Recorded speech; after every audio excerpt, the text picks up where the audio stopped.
room that had blood all over the floor. That's suspicious. Interesting, guys. Interesting. They also found a whole bunch of bodies, buried all around the property. Love it. Including Colonel York's brother. Damn it. So we know what happened to him. They all had their throats slit and their skulls shattered. Also, there were children, so it gets worse. So great. People are great. They're just such wonderful, wonderful people. I would love to stay with them. Sound like great hosts. As far as the Benders go, we don't actually know what happened to them. That's even worse. People tried to track them down, and someone might have succeeded, but there were so many conflicting reports and no way to confirm them. Like, a whole bunch of vigilante groups claimed to have killed the Benders, and then some rumors said that Mr. and Mrs. Bender died of illness at some point, and then there was a bunch of drama in the 1880s when a bunch of people thought they'd changed their names and had been discovered somewhere else, so we don't know what's actually true. Judging by the evidence found in their home and a few testimonies from people who they hadn't managed to kill, we think they would give their victims a certain seat at the dinner table. That seat was over the trapdoor and in front of a curtain. Kate would distract the victim, and then one of the men would come out from behind the curtain and whack them with a hammer. Fun?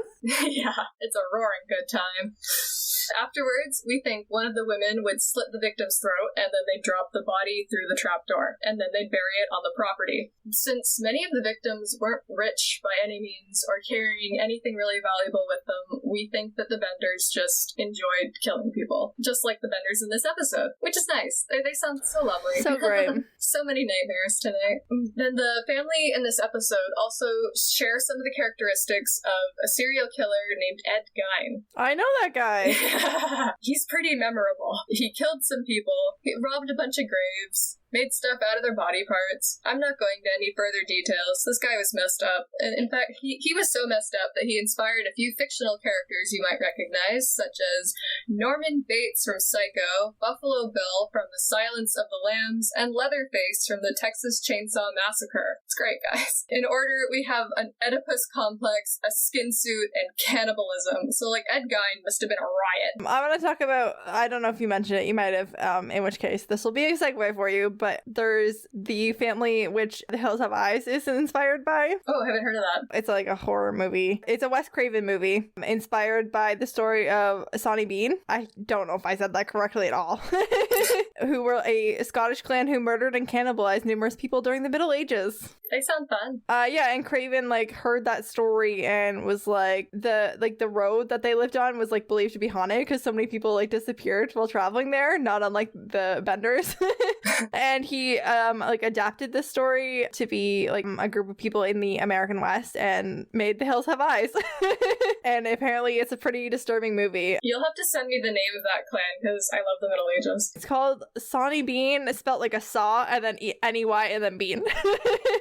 But I know that because it's Scottish, sometimes letters don't sound the same as I'm used to with my very English tongue. They really don't. I've gone insane trying to pronounce Gaelic. I had a chart and everything, and anyway, but that's not important right now.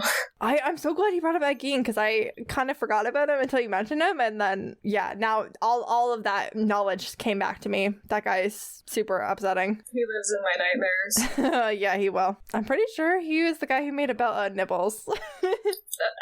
Yeah, he was. I didn't want to mention it, but yeah, he was. Okay, that brings me to something, especially with the Ed Gein stuff. In a later episode, in season 5, I believe it's season 5, there is a convention where Chuck is answering questions from the supernatural audience within the show, and he is talking about the Bender skin suits. And aside from Missy wearing some bones in her hair, we don't see any evidence of that in this episode, that they were making clothing from their victims, unless I missed something that you noticed. I didn't look closely enough. I didn't notice anything aside from Missy with her hair bones, but that is a question that Chuck is asked at that convention. And he says, I don't think they made skin suits out of all their victims, maybe a scarf or two, which is funny.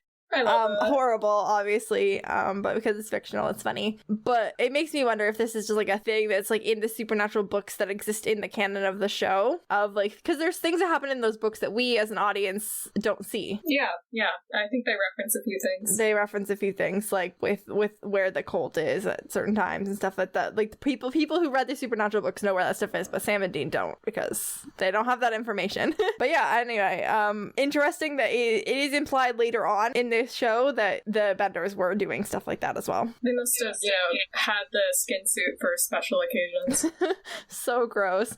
Jaden, did you have something to add? Can we just go back to them making stuff out of people? I just want to know, like, how badly their house smelt and everything. Just Not good. imagine it. Real bad. Really, really bad. Leather in general is like kind of like, it once it's like processed, it's like so nice, and obviously like we love leather made things. We've been making them forever, but like all of the in between processes between this is a skin on a thing on a living being and an article of clothing are pretty gross. Not a good time. Oh gosh, it didn't even look like they were really cleaning it. Like No. Missy was covered in dirt. Yeah, they were grimy. We need to stop. Meredith, did you have anything else? Any other? That was it. That's everything I had. Perfect. Soul transactions, we had none. But next week when we cover shadows, we're back to demons, so maybe? Yay. And to finish off this week's episode, we have a line of the week. So let's see. Jaden, did you have a favorite line? Oh my gosh, you said it earlier. I can't remember what it was. What was it? It was demons I get all are crazy. Yeah, that's pretty good. Probably the best line in this entire episode.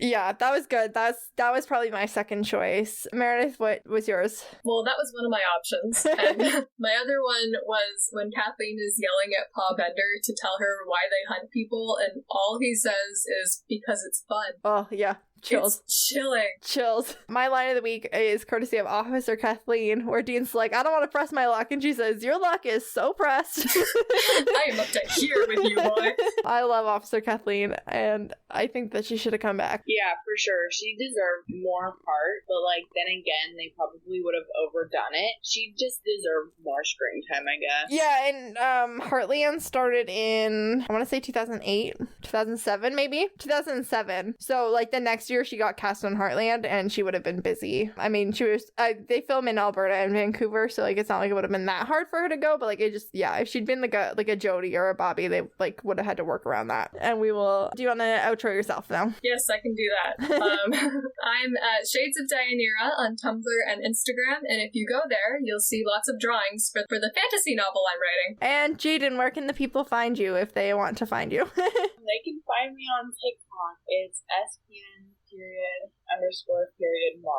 And we will put that in the episode description so people can see it written out. That's perfect. I've been KJ. You can find me on all social media platforms at Life Messes of KJ. If you want to be on the podcast, you can either reach out to me there, or you can reach out through the podcast social media. You can email the podcast. Our email address is supernaturalopinionspodcast@gmail.com. You can find us on Twitter at SPN Opinions Pod. We are Supernatural Opinions Podcast on Facebook and at Supernatural Opinions Pod on Instagram. And if you could subscribe and leave us a review wherever you listen to this podcast, that really helps people to find us. And if you want to hear more of me and my thoughts, you can check out my other podcast, Series of Opinions, available on all the same places as this one. This podcast was written, recorded, produced, and edited by me. Thank you to Faith Ebert for our logo. Our theme song is by Joe Veretta. Thank you once again to all of our amazing guests.